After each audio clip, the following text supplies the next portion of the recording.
Have you ever wondered what it's like to live in a country with an economy in crisis?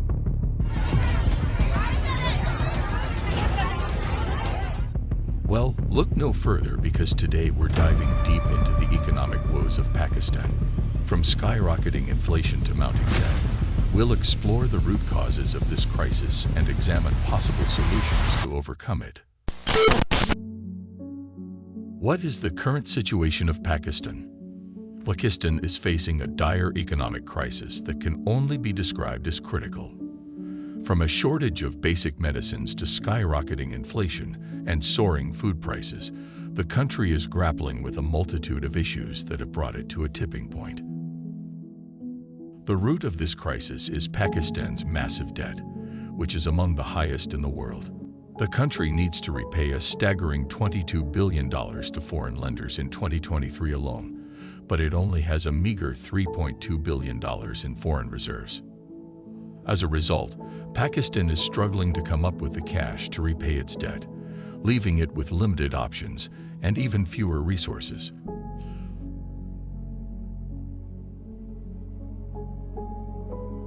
To secure another IMF bailout, Pakistan has introduced a range of austerity measures, including doubling gas prices and increasing taxes on luxury goods and services.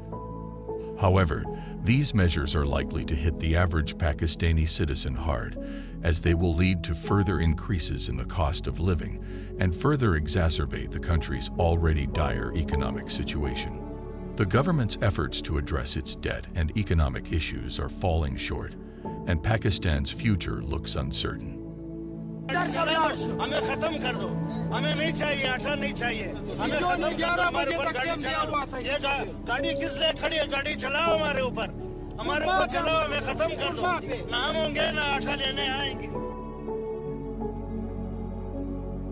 Adding to Pakistan's woes, the country is also grappling with a surge in terrorist attacks. In February 2023 alone, there were an average of over 2 attacks per day, a worrying trend that suggests Pakistan's security situation is deteriorating rapidly. With economic instability and rising security concerns, the situation in Pakistan is indeed alarming.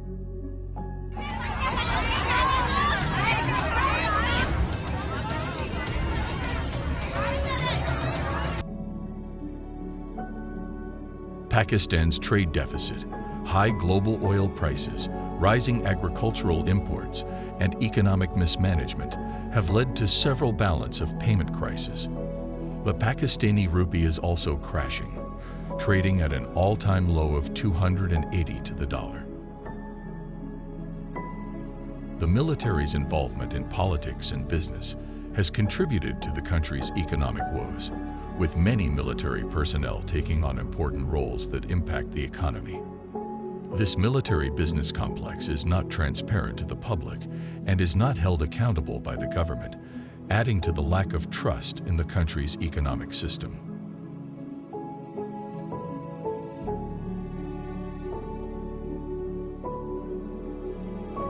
Pakistan is a unique country, being the world's 5th largest by population and nuclear-armed, prone to instability, extremism, and economic mismanagement. Unless the government takes bold steps to address its debt and economic issues, Pakistan's future looks uncertain. The situation in Pakistan is indeed alarming and calls for urgent attention to ensure the country's stability and prosperity.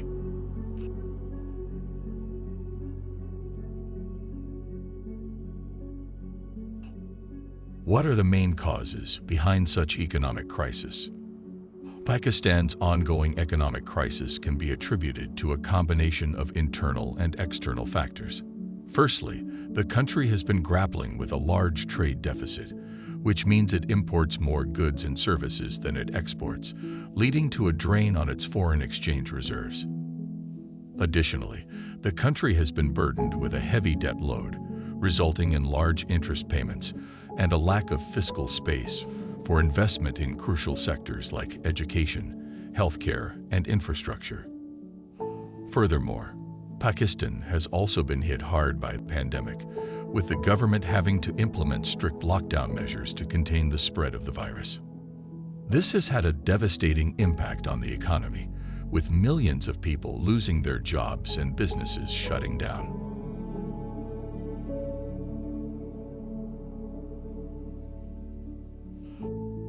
Another major factor contributing to the economic crisis is the country's energy crisis, with frequent power outages and a lack of investment in the energy sector causing significant disruptions to economic activity. Finally, political instability and a lack of structural reforms have also contributed to the current state of the economy. Corruption, inefficiency, and weak institutions have hindered growth and deterred foreign investment, making it difficult for the country to create new jobs and generate much-needed revenue. In short, the economic crisis in Pakistan is the result of a complex interplay of internal and external factors, and addressing these issues will require a concerted effort from the government and the private sector. Pakistan's economic woes are further exacerbated by the country's mounting debt burden, which has reached alarming levels. The country owes over $130 billion to various international lenders, including the International Monetary Fund, IMF, the World Bank, and other bilateral and multilateral creditors. This debt has been a major impediment to the country's economic growth and development, and has severely constrained the government's ability to invest in social welfare programs and infrastructure development. Pakistan's debt. One of the main causes behind Pakistan's debt crisis is its chronic fiscal deficit, which is the difference between the government's expenditures and revenues. The country has been running a persistent fiscal deficit for decades, which has led to a continuous increase in its debt burden. The government's inability to effectively mobilize revenues, coupled with its tendency to overspend on non-productive sectors, such as defense and subsidies, has further exacerbated the problem. Another major factor contributing to Pakistan's debt burden is its reliance on external borrowing to finance its development projects. The country has been borrowing heavily from international lenders to fund its infrastructure development and energy projects, which has led to a sharp increase in its external debt. However, due to the high cost of borrowing and the country's weak export base, Pakistan has struggled to repay these loans, leading to a vicious cycle of debt accumulation. Overall, Pakistan's debt crisis is a complex issue with deep-seated roots. Unless the government takes bold and decisive measures to address the underlying causes of the crisis, the country's economic future remains uncertain.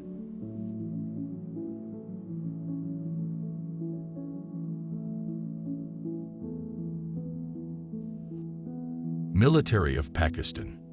The fact that Pakistan only spends 2.4% of GDP on education, compared to 17.8% on the military, is an alarming statistic that highlights the country's misplaced priorities.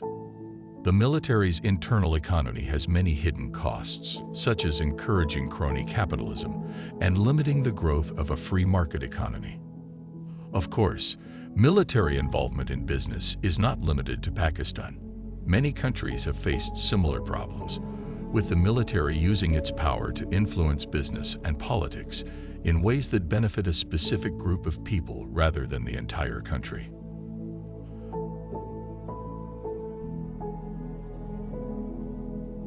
Pakistan has a complicated political history that has often been intertwined with its military. In fact, since the country's inception in 1947, the military has ruled Pakistan for approximately half of its existence. The military's involvement in politics has had a significant impact on the country's governance and stability, as well as its economic development. One of the most notable examples of military involvement in politics is the military coup that occurred in 1999. At the time, General Pervez Musharraf seized power from the civilian government, citing corruption and mismanagement as the reasons for his takeover. While Musharraf's regime did bring some economic reforms and stability to the country, it was also accused of human rights abuses and suppressing political dissent. More recently, the military's involvement in politics has been more subtle but no less significant. The military has been accused of influencing elections and supporting certain political parties or candidates. Critics argue that this undermines the country's democratic processes and leads to a lack of accountability. The military's involvement in Pakistan's politics is a complex issue that touches on many aspects of the country's governance and history. While some argue that the military has been a stabilizing force in times of political turmoil, others see it as a threat to democracy and accountability. The relationship between the military and the government will continue to be a contentious issue as Pakistan moves forward.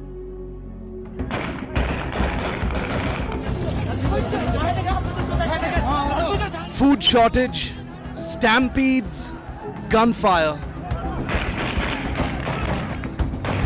Pakistan, a country of 23 crore people, is now paying for its crimes. What can be done to overcome? The economic crisis and political instability in Pakistan have been ongoing for decades, and finding a lasting solution is a complex task. However, there are certain steps that can be taken to address the issue. Firstly, there needs to be a focus on reducing corruption and increasing transparency in government and business practices. This will require significant reforms in the legal and regulatory systems, as well as a commitment from all levels of society to reject corrupt practices. Secondly, there needs to be an emphasis on investing in education and job training programs. This will help to create a more skilled and competitive workforce, which can attract foreign investment and boost economic growth. Thirdly, there needs to be a concerted effort to diversify the economy and reduce reliance on a few key industries, such as textiles and agriculture. This will require investment in infrastructure and innovation, as well as targeted policies to support the growth of new industries. Finally, there needs to be a political will to implement these changes and a commitment to long-term planning and sustainable development. This will require cooperation between political parties, business leaders, and civil society organizations.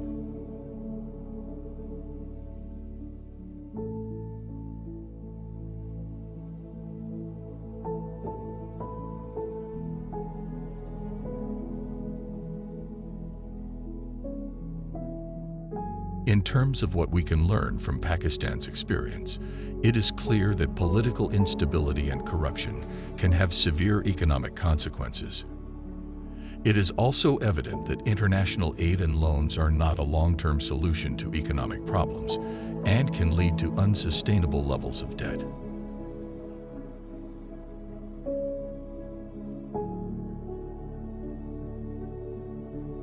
Therefore, countries must prioritize good governance and sustainable development to achieve lasting economic growth and stability.